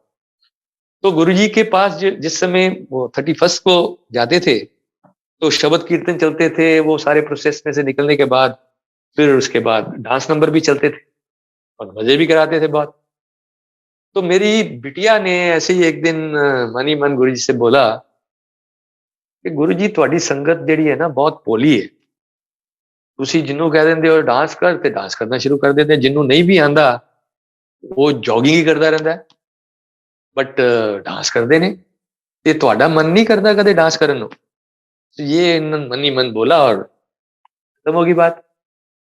गुरु जी 28 जनवरी 2006 को गुड़गांव आए थे, और ये वो रात है जब 28 और 29 वाली, जबकि मेरी डॉटर के सपने में गुरु जी आते। गुरु जी वाज इन गुजराती ड्रेस, और गुरु जी के हाथ में 4 डांडियां, और ऐसे इशारा करके 2 डांडियां इसको पकड़ाते हैं और 2 खुद पकड़ते हैं। और उससे पहले गुरु जी अपने हाइट को कम करते हैं, तो same that of my daughter, उसकी हाइट के बराबर करके और डांडिया के साथ उसके साथ डांस करते आधा घंटा खूब मजे करके और चले जाते। तो जब मेरी डॉटर ने बताया जब कि ऐसे ऐसे करके आए थे, कहते मैंने बोला तो था गुरुजी को, पर मैंने ये थोड़ा बोला था। तो गुरुजी तो पंजाबी और हम भी पंजाबी, तो गुरुजी को तो भंगड़ा वंगड़ा करना चाहिए था आगे मेरे साथ। ये कहाँ से डांडिया उठा के ले आए और ये कहाँ से ये करने लग गए गरबा वगैरह। तो ये बात जाके ये वाली ब्लेसिंग जो है वो 2016 में जाके समझ में आती, 10 साल बाद। वो 16 में कैसे समझ में आती है कि जिस समय इसकी मेरी बेटी की शादी की बात हो रही थी, तो दी फैमिली वाज फ्रॉम गुजरात। और जब बातचीत चल रही थी, हालांकि मेरी वाइफ को थोड़ा हो रहा था कि दूर है और रिमोट उसमें चले जाएगी, बट जैसी बातचीत आगे बढ़ी क्रिस्टल क्लियर हो गया, गुरुजी ने तो ऑलरेडी ब्लेस कर रखा है। तो कोई बहुत ज्यादा हमें सोचने की जरूरत ही नहीं पड़ी, कोई जरूरत नहीं पड़ी, फटक से। और इतनी अच्छी फैमिली गुरुजी ने दी है, इतनी अच्छी फैमिली दी है। गुरुजी की ब्लेसिंग से ही जो है मेरी डॉटर जो है वो पायलट है, वो एयरबस चलाती है। तो उससे फैमिली गुरुजी ने जो सिलेक्ट करके दी वो एविएशन की फैमिली सिलेक्ट करके दी, जिनको के एविएशन की ड्यूटीज कितनी टफ होती है, एविएशन वाले पायलट्स की रिस्पेक्ट क्या होती है घर पे, अदरवाइज लेट जाना, कभी रात को जाना, कभी दिन में आना, कभी अर्ली मॉर्निंग जाना। ऐसी वाली फैमिली सिलेक्ट करके दी है कि जो समझते हैं ये क्या कर रही है, और उसको आफ्टर मैरिज उन्होंने अलाउ करा अप्लाई करने के लिए। सो ब्लेसिंग देखो 2006 की वो सामने कब आ रही है, इस समय 2017 में। So that is a wonderful wonderful process. जो गुरुजी का जो प्रोसेस है ना, वो उनकी ब्लेसिंग्स हैं, वो उसका बयान करना बहुत ही डिफिकल्ट। और जो मोस्ट इंपॉर्टेंट काम जो गुरुजी करते हैं, वो गुरुजी का कहना था कि अलग अलग लोग अलग अलग क्लास में, कई बार जैसे एक फैमिली भी आती थी, कभी कभी गुरुजी कहते थे हो गया एडमिशन, और 4 लोग होते थे तो ये भी बोल देते थे कि मैंने ही पता किदा केड़ी क्लास एडमिशन हुआ है। आई मीन अगर फादर मदर और बच्चे ये सारे 3-4 जने जा रहे हैं, तो हो सकता है जो सबसे छोटा बच्चा है उसका एडमिशन हायर क्लास में हुआ हो, क्योंकि गुरुजी का तो ये रिश्ता सालों साल पुराना है। किसी को कहते थे 700 साल, किसी को 1200 साल। तो ये तो हमें लगता है कि ये पुरानी संगत, ये नई संगत, ये पहले आया, ये बाद में आया, ये तो आज की बातें हैं। हाँ? गुरुजी के साथ रिश्ता पता नहीं कितने जन्मों का है। और गुरुजी जब फिजिकल फॉर्म में थे तो ये कहते थे कभी कभी कि हजे हजे मेरे असली भगत हजे आना लेने, असली भगत आना लेने मीन्स ही वाज नोइंग कि किसने कब जुड़ना है। और हम ऐसी संगत को देखते हैं जिन्होंने कभी गुरुजी के दर्शन नहीं किए, और उनका स्पिरिचुअल लेवल, उनकी हाइट क्या है, वो मतलब अनइमेजिनेबल, सोच ही नहीं सकते। तो गुरुजी का एक जो मैं बयान कर रहा था कि जो सबसे इंपॉर्टेंट पार्ट था कि वो एटीट्यूड चेंज कर देते। गुरुजी के पास जाने के पहले एटीट्यूड क्या होता है कि ये काम ठीक हो गया है मेरा, इसमें मैंने बहुत मेहनत करी, बहुत प्लानिंग करी, बहुत अच्छे से ये सारा हार्ड वर्किंग करी, तब ये हो गया। मेरा काफी लंबी समय से इसके ऊपर स्ट्रेटेजी चल रही थी, और ये सब करने के बाद अगर काम ठीक नहीं होता तो क्या होता है, भगवान की तरफ देखता है, अरे यार मेरे साथ ही ऐसे करना, मैंने इतनी मेहनत करी, भगवान तूने मेरा साथ नहीं दिया। मतलब जो तो नहीं हुआ वो भगवान ने काम नहीं करा, वो गुरु ने। और जो हो गया उसमें मैंने बहुत मेहनत करी। सो ये इक्वेशन को गुरुजी के पास जब हम आ जाते हैं तो इसको रिवर्स कर देते हैं। मतलब जो सबसे इंपॉर्टेंट पार्ट है, जब जो एटीट्यूड चेंज करते हैं, जो शांति देने वाला है, लाइफ को अच्छे से जीने वाला है, वो यही वाला है कि जब कोई सा हमसे उसमें हमारी लाइफ में कोई सा अच्छा काम होता है तो इमीडिएटली हम गुरुजी को थैंक यू करते, thank you Guruji, thank you so much, आपने ये वाला काम आपने हमारा कर दिया, अनंतम शुक्राना गुरुजी। और जौन सा नहीं होता उसमें हम अपनी तरफ देखते हैं कि हमारे एफर्ट में अभी कुछ कमी रह गई होगी, आपकी ब्लेसिंग की कोई कमी नहीं गुरुजी। सो ये बहुत ही एक इंपॉर्टेंट चेंज इन एटीट्यूड है जो कि डे टू डे लाइफ हमारी अच्छी करता है। और एक जिसको कहते हैं कुछ शब्द आते हैं बड़े बड़े सुंदर शब्द, कहते एक औखी कड़ी ना देखन दे अपना बिरद संभाले। अब हर एक लेवल पे ये जैसे जैसे ग्रोथ करते हैं गुरुजी, उसकी अलग अलग, जैसे मैं कहता हूँ ना, किसी की एलकेजी में एडमिशन होती है, किसी की 10th में होती है, किसी की पीएचडी में होती है। तो व्हाट हैपन्स कि जब सर्कमस्टांसेस, मैं औखी घड़ी से बात करता हूं कि ऐसे ऐसे दो तीन और शब्द है बड़े सुंदर। एक तो है कि जिसके सिर ऊपर तू स्वामी सो दुख कैसा पावे। अनदर ब्यूटीफुल शब्द इन दिस लाइन इज ताती वाव ना लगे पार ब्रह्म शरणाई एंड लख खुशियां पातशाहियां ये सतगुरु नदर करे। वो जैसे जैसे गुरु जी आगे डेवलप करते हैं, अब नाउ जिसमें कहते हैं कि हमारे पास सुख दुख की, एक वाणी में बड़ा अच्छा आता है, सुख दुख इस मन की बिरथा। तो क्या होता है कि सर्कमस्टांसिस हैं, अलग समय अलग अलग सर्कमस्टांसिस आए, और किस सर्कमस्टांसिस में हमारा माइंड डिस्टर्ब हो गया वो दुख है, और किन सर्कमस्टांसिस में किस सिचुएशन में हमारा माइंड जो है वो डिस्टर्ब नहीं हुआ तो वो सुख है। नौ दो तरीके हैं जब हम कहते हैं औखी कड़ी ना देखन दई। एक तरीका तो ये है कि वो सर्कमस्टांसिस ही नहीं आने देना गुरु जी, दिस इज वन वे। जिसके सिर ऊपर तू स्वामी सो दुख कैसा पावे, कि वो ऐसे सर्कमस्टांसिस ही नहीं आने देना, तत्वी भाव के सर्कमस्टांसिस ही नहीं आने देना, ऐसे ही सर्कमस्टांसिस आने देना कि लाख खुशियां पातशाही। This is one way. Other way, circumstances वही है बट गुरुजी ने आपके माइंडसेट को इस तरह से चेंज कर दिया है कि आपको डिस्टरबेंस ही नहीं हो रही। सौखी घड़ी तो बनी है नहीं, सर्कमस्टांसिस वही है बट वो घड़ी हमें औखी नहीं लग रही बिकॉज माइंडसेट गुरुजी ने ऐसे वाला दे दिया। So that is a beauty कि जिसको जब हम कहते हैं जैसे जैसे गुरुजी के पास जाते हैं शुरू शुरू में, तो जैसे एलकेजी में वो देते हैं ना, टॉफी देते हैं और चॉकलेट देते हैं, तो कई बार देखते हैं जैसे जब गुरुजी के पास शुरू शुरू में जाते हैं, अरे मैंने ये मांगा गुरुजी ने ये दे दिया, मैंने ये मांगा हफ्ते में ये दे दिया, जैसे मेरे साथ 2 हफ्ते में ये दे दिया, राइट। तो चॉकलेट देते हैं एलकेजी वाले मेरे जैसे बच्चों को।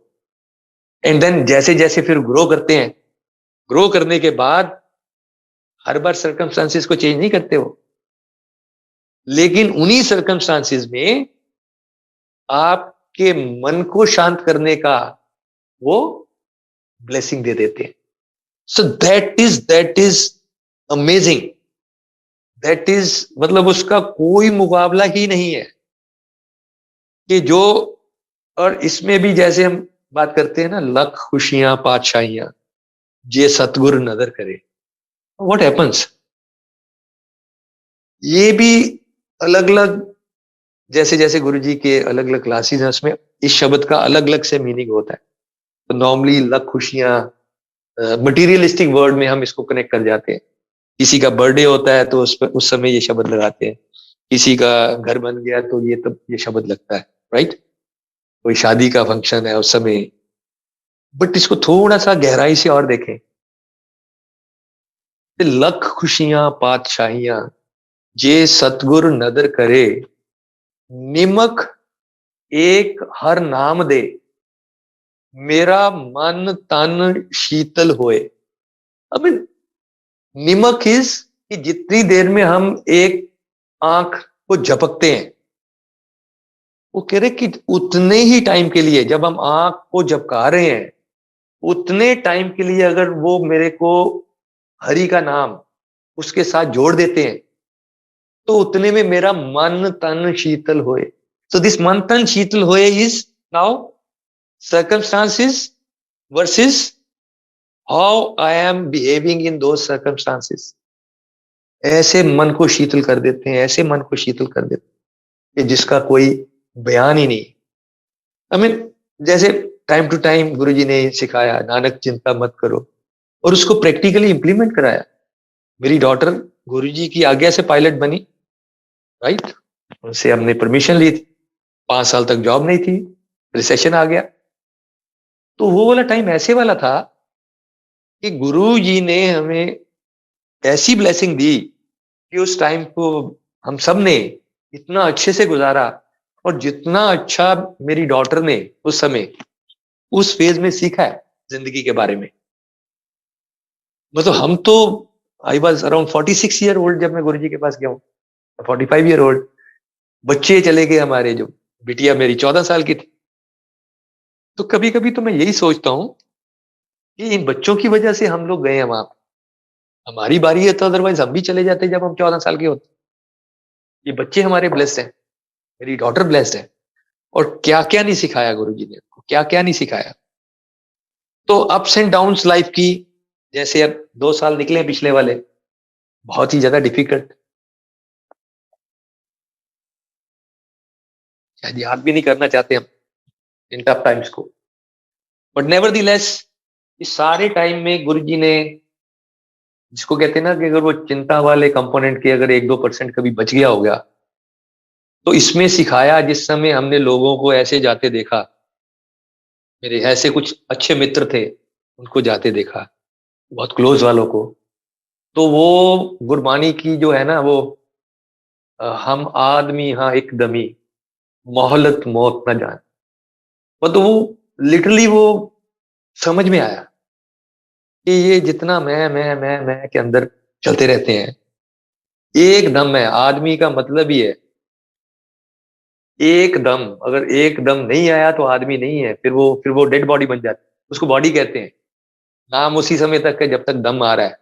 जिस समय दम निकल जाता है तो उसको नाम से नहीं बुलाते, उसको हम कहते हैं ये बॉडी आ गई है, बॉडी चली गई है, बॉडी का ये करना है हमें। दैट इज, मतलब गुरु जी के, मतलब इतनी चीजें वो सिखाते हैं टाइम टू टाइम, इतनी चीजें सिखाते हैं। Ups and down is part and parcel of the life, इसने आना है। लेकिन अगर गुरु ने अपने चरण शरण में ले लिया है, गुरु जी महाराज ने, तो बस उसके बाद फिर वो आपको, आपकी सोच को बदल देते। और टाइमिंग, जैसे मैंने पहले बताया कि टाइमिंग गुरु जी का, टाइमिंग हम में से किसी का नहीं। मेरे बड़े भाई साहब को हमारे साथ इतना कुछ 2 हफ्ते में हो गया था, लेकिन मेरे बड़े भाई साहब को गुरु जी के पास जाने में 1-1.5 साल लग गया। बट इसका ये मतलब नहीं है कि वो बाद में गए हैं तो उनका स्पिरिचुअल लेवल मेरे से ज्यादा अच्छा, मेरे से ऊपर है। हर एक की अपनी अपनी क्लास है। उनका पिछले जन्मों का पता नहीं क्या क्या गुरु जी के साथ रिश्ता है। एंड इट हैपेंड, एक बड़ा सुंदर सत्संग है, जब वो गए तो बड़े मंदिर में, एक बार सिर्फ मंडे को खुलता था, तो बड़े मंदिर गए जब मंडे को, तो वो जाके गुरु जी की गद्दी पे माथा टेक रहे। उन्होंने देखा एक और संगत आई, उन्होंने पहले शिव जी की मूर्ति पे माथा टेका। ऐसे ही मन में एक वो आ गया कि भाई पहले गुरु जी के माथा टेकूं या पहले शिव जी के टेकूं। आ गया, बाहर आए, चाय प्रसाद समोसा प्रसाद ये सब हो गया। अब ये होने के बाद जब दोबारा मत्था टेकने गए के लिए गए, तो इस बार ये शिव जी की मूर्ति पे माथा टेकने के लिए गए। अब मेरी डॉटर और मेरे भाई साहब की डॉटर दिव्या, ये दोनों साथ में थी। अब माथा टेकने के बाद ये वहां सामने से वो शिव जी की मूर्ति की तरफ देखे जा रहे हैं 2-3 मिनट। एंड वहीं पे इन्होंने फिर ये सत्संग हमारे साथ शेयर करा कि मेरे मन में ऐसे ऐसे करके ये बात आई थी। और जब मैं माथा टेका हूं शिव जी महाराज की मूर्ति पे, तो मेरे को क्या दिखाया कि गर्दन से नीचे नीचे तो शिव जी महाराज हैं, और जो गर्दन के ऊपर जो फेस है, आमीन, तो वो फेस गुरु जी महाराज का। तो वही दर्शन दिए गुरु जी ने, और ये समझाया कि आप यहाँ पे दर्शन कर लो या वहां पे कर लो, यहाँ माथा टेक लो वहां माथा टेक लो, यहाँ पे भी मैं हूं और वहां पे भी मैं हूं। और टाइमिंग में एक, जिस समय गुरु जी नजर करते हैं ना, दया दृष्टि करते हैं, उसी समय उनके पास जा पाते हैं। किसी की कोई औकात नहीं है, कोई औकात नहीं है। हमारे कॉम्प्लेक्स में मैं रहता हूँ, जैन साहब हैं, केसी जैन अंकल, तो वो 2006 से गुरु जी को जानते, लेकिन नहीं जा पाए।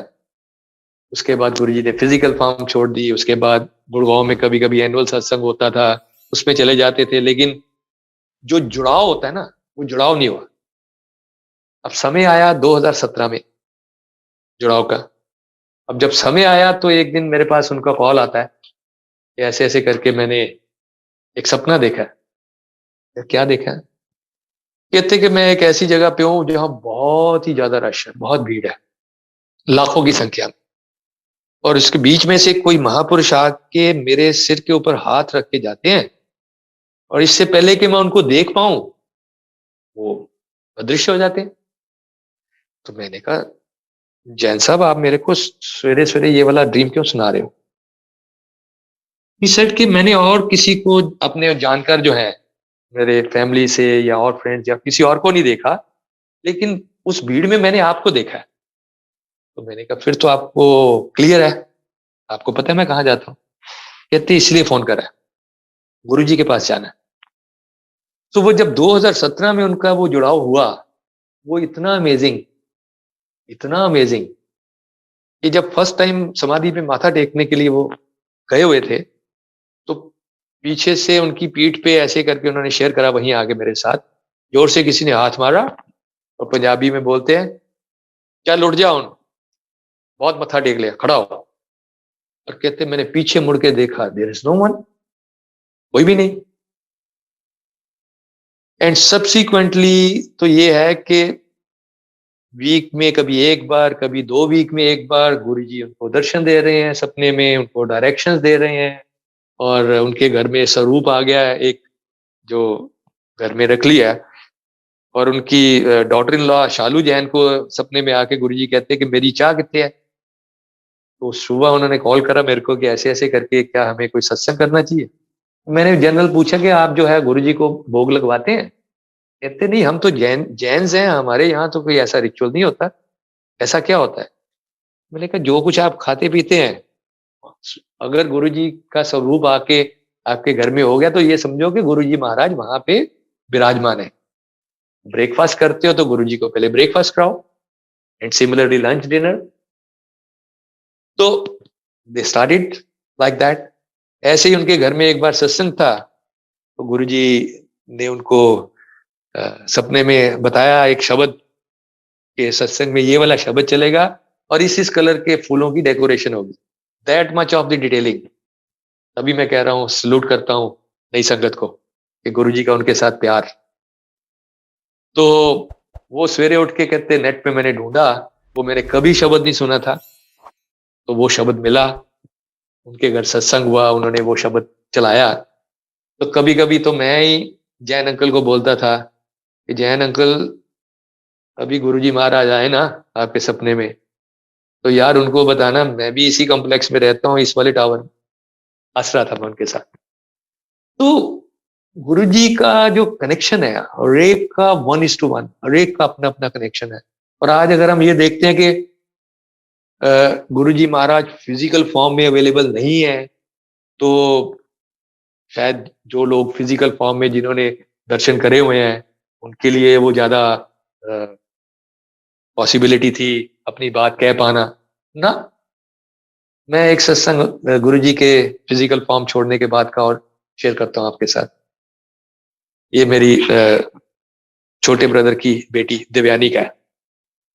छोटी है हम सारी फैमिली में, लेकिन उसका कनेक्शन कितना सुपर्ब है। जैसे मैं कह रहा था कि किसका कौन सी क्लास में एडमिशन हुआ है वो गुरुजी जानते हैं।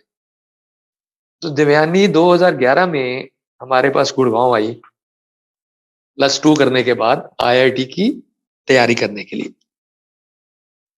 अब जिस समय ये लुधियाना से निकली, तो गुरुजी ने इसको बोला, मतलब इंटरेक्शन गुरुजी की 1:1 होती कि आप जा रहे हो वहां पे, रिजल्ट आपका कुछ भी आए, मेरे से नाराज नहीं होना।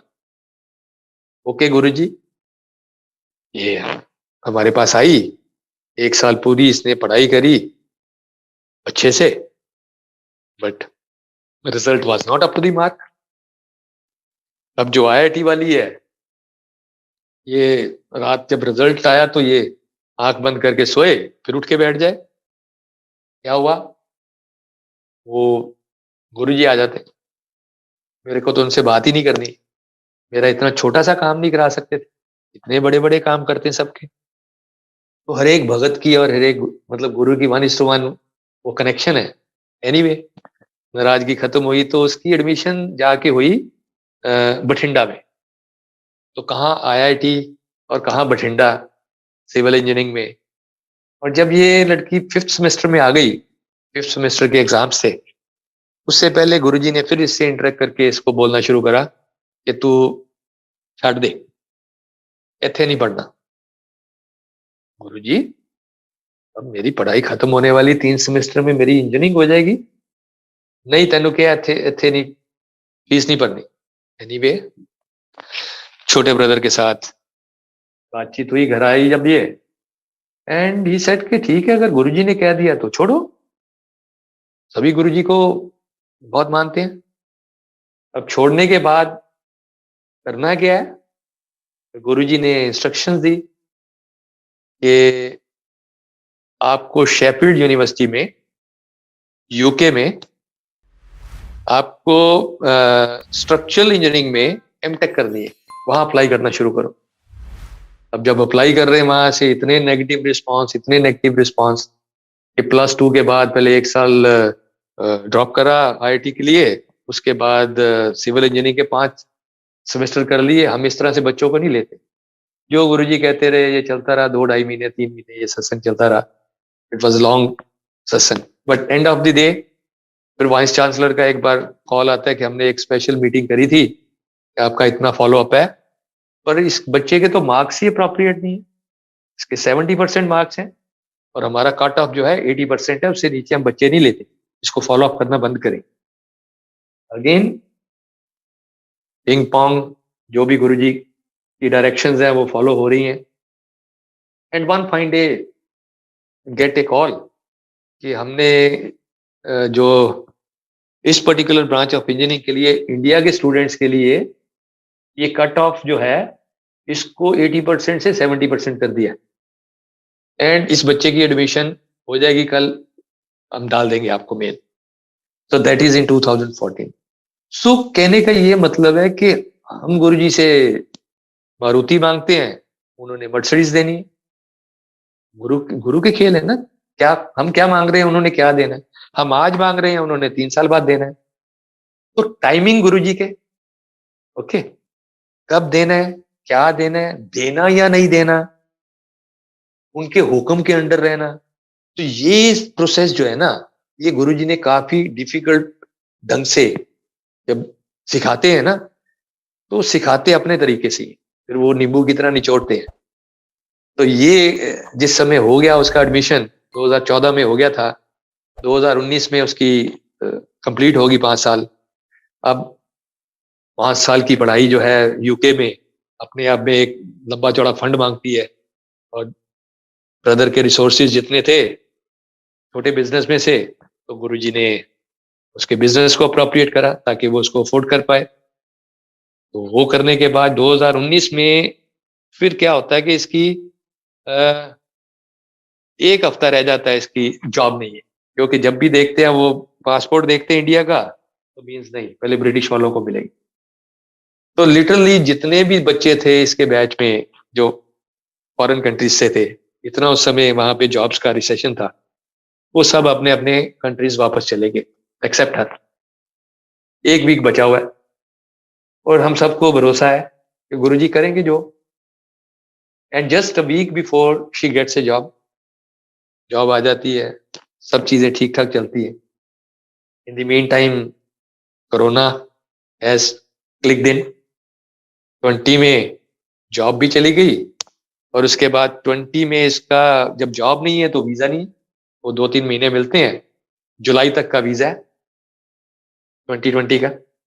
सो ऐसे सिनेरियो में बच्चे का वहां पे रहना और ऐसे प्रोसेस में से सीखना, जो इस समय गुरुजी सिखाते हैं ना, जिस समय टफ कंडीशन में डालते हैं, अपने साथ जो जोड़ते हैं, वो बयान से बाहर है, उसको आप एक्सप्रेस ही नहीं कर सकते। तो वो 2020 में अगेन गुरुजी देन ही हैज गिवन ए डायरेक्शन, ऐसी ब्लेसिंग दी कि एम्बेसी में जब चिट्ठी डाली तो उन्होंने बोला कि स्पेशल सर्कमस्टांसिस है, जब तक हम आप लोगों को नहीं कह देते तब तक आप अनऑथराइज नहीं हो, जिस दिन हमारी चिट्ठी आएगी उस दिन आपको छोड़ के जाना पड़ेगा। प्रोसेस चलता रहा पूरा। और जिसको कहते हैं ना वो सत्संग गुरु जी कब कब कराते हैं, क्या क्या कल्याण करना है, किसका कल्याण करना है। तो एक सत्संग एक कुवैत प्लेटफॉर्म पे मुझे ध्यान है 16 नवंबर को एक सत्संग शेयर हुआ था, गुरु जी ने मेरी सेवा लगाई इसमें। And after 2-3 days I got a call from Devyani from UK कि बड़े पापा मेरी जॉब आ गई है।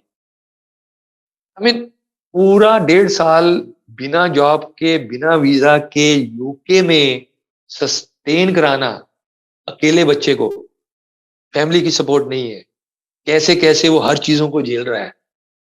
सो दैट इज बियॉन्ड, मतलब उसको बात मतलब वर्ड्स में उसको एक्सप्रेस नहीं करा जा सकता कि कैसे ध्यान रखते हैं, कैसे सिखाते हैं।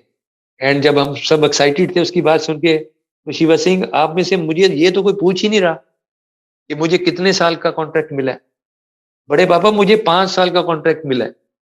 That is Guru ji Maharaj in such A tough condition, उस बच्चे को होल्ड करना।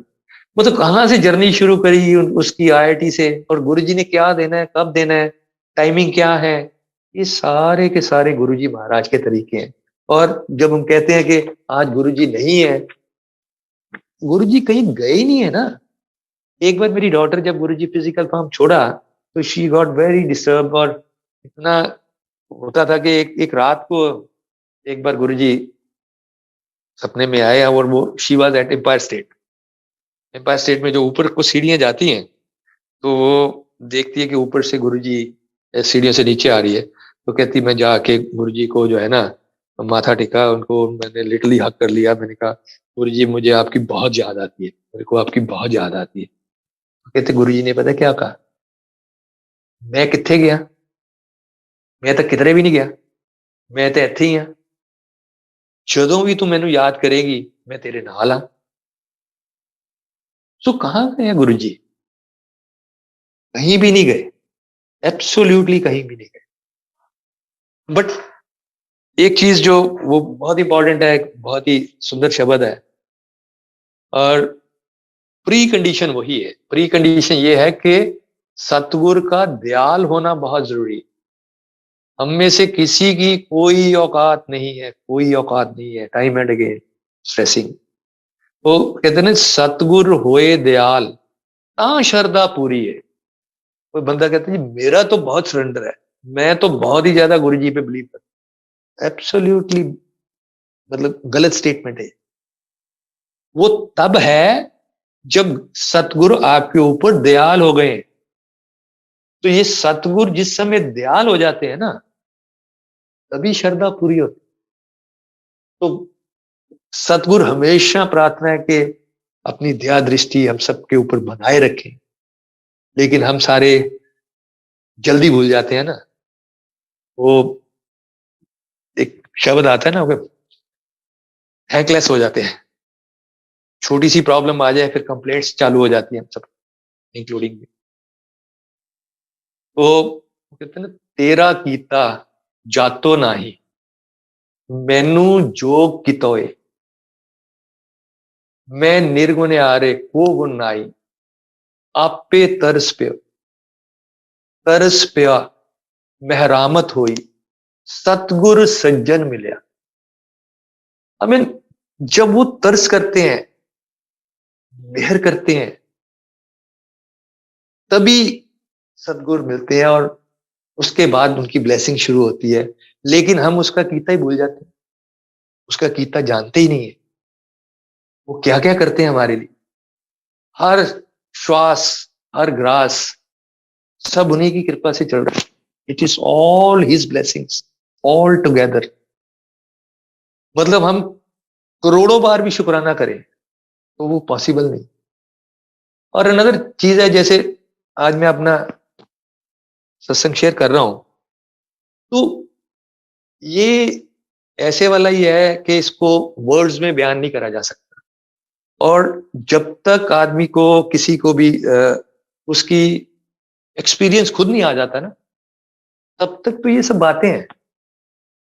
जैसे मेरा शुरू में ये हाल था, सेम, हम सारे ह्यूमन बीइंग्स एक जैसे हैं। और इसको और सरल भाषा में अगर मैं बताने की कोशिश करूं कि अगर किसी ने आम कभी भी नहीं खाया, तो आम खाने वाला मैंने खाया या आपने खाया, जितने भी वर्ड्स में आप उसको बयान कर दो कि आम का स्वाद ऐसे वाला होता है, आम का स्वाद ऐसे वाला होता है, वी कैन नॉट डिस्क्राइब कि आम का स्वाद कैसे वाला होता है।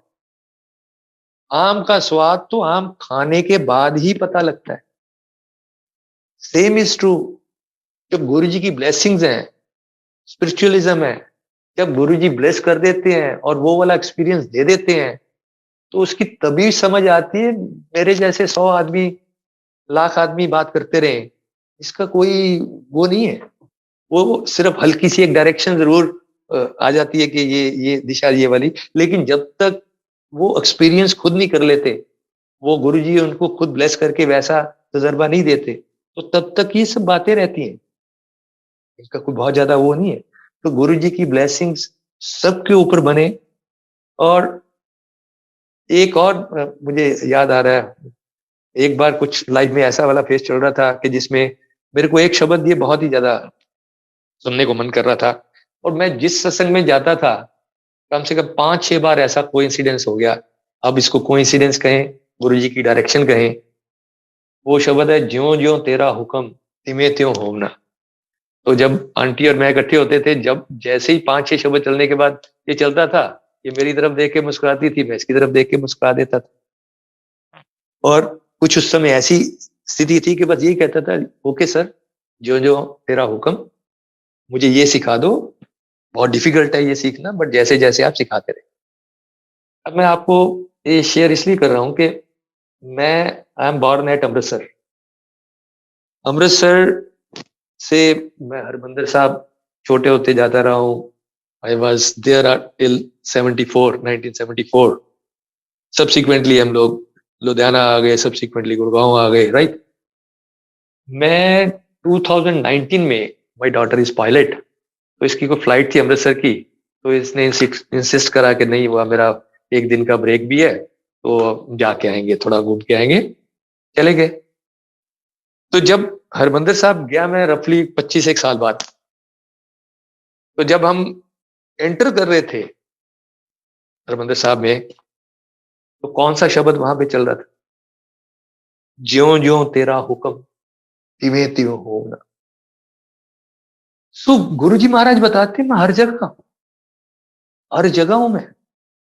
मतलब ऐसा नहीं है अगर मैंने मंदिर जाना छोड़ दिया तो, ऐसा नहीं, मैं मंदिर भी जाता हूँ, गुरुद्वारे भी जाता हूँ, मस्जिद जाता हूँ, चर्च जाता हूँ, तो लेकिन जहां पे भी मैं जाता हूँ, मैं गुरु जी को ही माथा टेकता हूँ, गुरु जी महाराज को ही प्रणाम करता हूँ कि बस ऐसी कृपा बनाए रखे मालिक। और क्या कहूँ कि बिफोर आई एंड, एक तो अरदास करना चाहता हूँ कि जो भी ये टाइम जो है पीछे निकला है, 2 साल, और आने वाले टाइम में छोटी सी चीजें कुछ नजर आ रही है अभी बची हुई, तो इसमें बस वही प्रार्थना है कि अपनी मेहर कर सब्बे जी संभाल। ये मालिक कुल आलम दा भला करो, कुल आलम दा। रोगी का तुम खंडो रोग, दुखिए का मिटाओ प्रभ सो। ये मालिक सरबत दा भला कर, सरबत दा। और थैंक यू या शुक्रिया तो हमारे बस का ही नहीं है ना कहने का।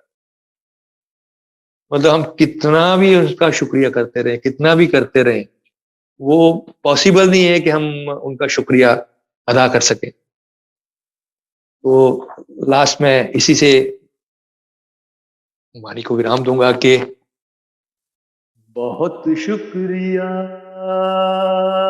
बड़ी मेहरबानी, मेरी जिंदगी में हुजूर आप आए, कदम चूम लूं या के आंखें बिछा दूं, करूं क्या ये मेरी समझ में ना आए बहुत शुक्रिया। हर पल तेरा शुक्र मनाऊं, दिन रैन तेरे गुण गाऊं, तेरी